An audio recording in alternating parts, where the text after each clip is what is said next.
Okay, so here we are on the Eastern Lakes canoe route. It's Victoria Day and it's a long weekend. I was trying to find a route that there weren't very many crowds around.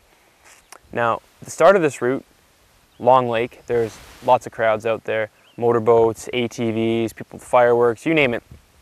But we've made our way into Eastern Lake and Little Eastern Lake through a series of small, sort of rough portages, and we haven't seen a soul at all.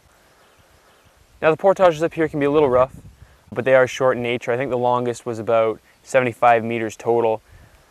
Sometimes they're a bit overgrown by juniper bushes or they trace a rocky ridge line, but they're pretty straightforward. A lot of times you can lift over a few beaver dams to avoid a messy portage instead. The campsites on Eastern and Little Eastern, there's quite a handful of them, and they're very scenic on those two little lakes. And what backcountry campsite isn't complete without the warm glow of a campfire to relax around? However, fire must be respected. We stumbled across a small forest fire just a kilometer away from where we had set up camp.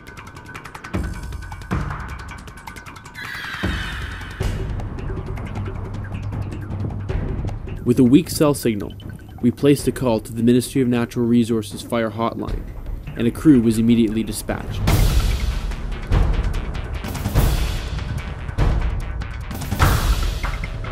Firefighters arrived by helicopter and battled the small blaze for several hours before the situation was finally under control.